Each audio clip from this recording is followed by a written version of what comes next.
Okay, there was a real good article that came out in the Hindustan Times, and this was a video also that came out by Peter Zembrowski. It's kind of a unique place. It is by far the least expensive property you'll find in Hong Kong, and I'm going to tell you a little bit about it here today.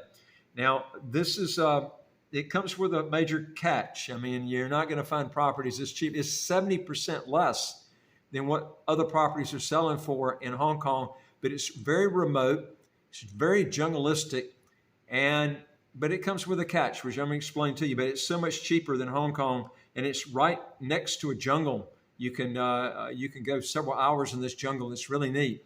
And I'm going to give you the history of it, but it's called Sea Ranch, and it's located in a remote part of Lantau Island with no direct transport links to Hong Kong.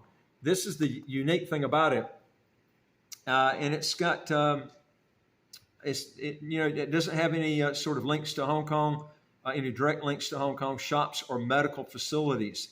Now, this could be this could end up being a major investment that could explode as far as real estate values, or it might not do anything. It's very hard to tell. But let me give you a history on this and how this came about. Now, it's one of Hong Kong's most enduring strange places is Sea Ranch. It's a failed resort built in the 1970s for the wealthy that today offers some of the city's cheapest real estate. And for example, one can buy a 1,250 square foot, 116 square meter apartment overlooking the sea for Hong Kong 5.3 million, which is roughly about 677,500 US dollars or less than half what a home of similar size would fetch in a nearby expat enclave called Discovery Bay. Now, Discovery Bay is remote also, but the prices in this place is even half off that.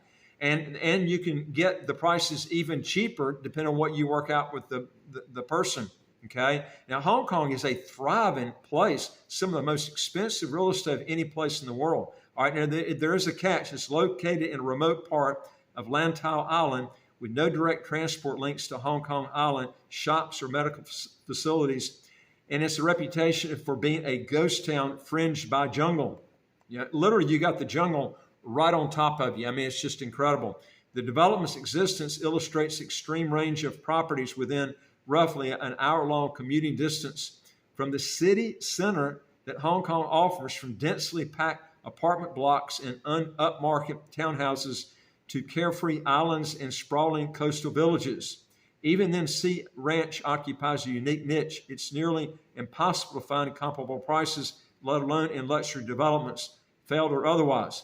As the government seeks to revive the city's residential market, which has endured a 3-year slump, Sea Ranch owners are hoping the distressed pricing will lure greater interest in the once thriving community. Folks, if you've ever been to Hong Kong before, it's very, very condensed. I mean, people are all on top of you. This is oceanfront property, folks. Oceanfront in Hong Kong. Now, like I said, there's a reason for it. You got to get to it only by boat, but it's right there at Hong Kong. Now, it was supposed to be very different. When Sea Ranch, it was first marketed in 1975. And at that time, the beachside development was billed as the ultimate getaway for executives and their families seeking respite from the clamor of the city. Built by Hutchison Walpole Ltd., which is that's one of the biggest builders there in Hong Kong. Very good building company that built these. A historic British trading firm soon after acquired by Li Ka-shing. He's one of the wealthiest people in Asia, and he was the one that started Hutchison Walpole. And the project was initially successful. All 200 units were sold before construction, which was completed in 1979. Can you believe that? All 200 were sold before the construction. And this shows you the potential of this place, which I'm sure one day will be rebuilt to its prime. Now, at the time when international travel was difficult and costly and clubhouse facilities and residential developments were non-existent, Sea Ranch offered a rare oasis. It boasted Hong Kong's largest private swimming pool, a sprawling clubhouse with restaurants and a bar. You're looking at tennis courts, helipad, its own beach and a regular high-speed boat service to Hong Kong Island. Now, due to its isolation, there are no road links to this day. The development guaranteed exclusivity in an overcrowded colony. Freya Giles lived in Sea Ranch for 4 years as a young child, and just after it reopened, after it just opened, she recalled how children were allowed to run wild, hunting for snakes and jumping off rocks. Provided they were home before sunset, dinner in the clubhouse was served under a glittering disco ball. And some, like us, she was talking about here, live there full time, but many used it as a weekend home, said Giles, who runs her own business in Hong Kong. I suppose the adults were having fun too, because there was a seamless, endless stream of parties. Despite its early popularity among expats, the project soon ran into difficulties. Hutchison had underestimated the cost of running the project, and debts ballooned. At the same time, Hong Kong was going through one of its periodic crises of confidence, as talks between the UK and China over the British colony future triggered capital outflows and a crash in the then free-floating currency. Now, Hutchison was also under new management following Lee's takeover. In 1984, the firm quit the development, selling the holding company that managed the facilities to some residents for a nominal sum. And it proved to be a pivotal moment for Sea Ranch. In the following years, wrangling between groups of owners over control led to court cases and cost-cutting. The clubhouse, the tennis courts, and the swimming pool were closed and abandoned to the over-encroaching jungle. The direct ferry service was cut. Many properties lay empty. The development acquired a reputation as a fallen paradise inhabited by loners and artists, and one of the city's cheapest neighborhoods. Now, I'll tell you this, you won't find anything in Hong Kong on the ocean front anywhere close to these prices. Sea Ranch's failure is contrast to Discovery Bay. Now, Sea Ranch's failure is in contrast to Discovery Bay, which is another ambitious development on an isolated part of Lantau, began around the same time. Originally conceived as a hotel resort complex, Discovery Bay had the advantage of its much larger size of 650 hectares and the backing of the influential Cha family. The upscale development, which is still managed by a single company, now has a population around 20,000 and facilities including shopping malls, a 27-hole golf course, a number of schools, and a Swiss ferry service to the financial district. Instead of cars, residents get around by golf carts if they can afford them, or bus. Residential prices are typically lower on Hong Kong than on Hong Kong Island. Today, one-time revival, Sea Ranch remains a challenging, if quiet, place to live. The only transport is by a 20-minute fair ride to the neighboring island of Chung Chau, which is also the nearest place to buy groceries. From there, it's at least another half hour by another ferry to Hong Kong Island. Yet for some residents, such as Andrew De Caro, it's that tranquility and affordability that makes the Sea Ranch life appealing. It's not for everybody, said De Caro, a private jet pilot who has lived in Sea Ranch for about 12 years. I wouldn't live anywhere else. It's just so peaceful here. If you've ever been to Hong Kong, man, it's loud and crowded. This is just the opposite. But it's right there in Hong Kong.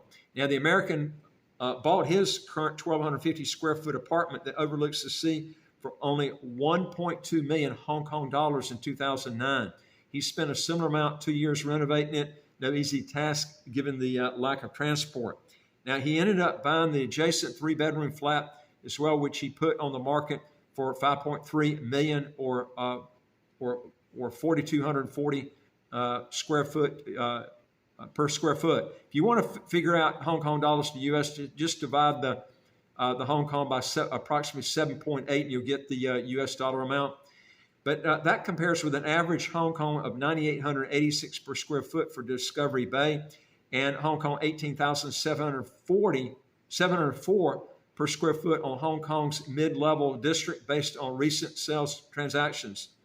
Now, right now, Hong Kong is going through a big property slump. So not only are you buying cheaper than what you would get in Hong Kong, but on the actual Hong Kong mainland, but you would actually be buying a lot cheaper than you would normally even buy at this place. So you could probably buy the most distressed prices they've had in years in this place.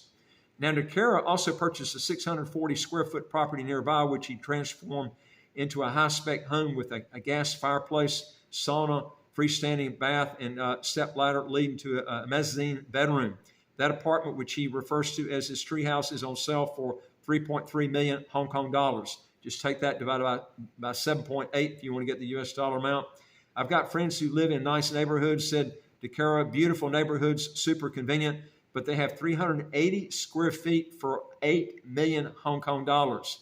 This is the difference that we're talking about. Now, Hong Kong's property market has faced a challenging environment in the past 3 years with surging borrowing costs and China's economic slowdown and hurting demand and driving prices lower. To bolster activity, the government scrapping long-standing home purchase curbs last week. As a result, foreign buyers will no longer be subject to a 15% tax, while a 7.5% tax on buying second homes was also dropped. This has just happened, and this is what's going to make a lot of properties, not here, but also in the mainland, go through the roof. In fact, I'm going to do a separate article on that.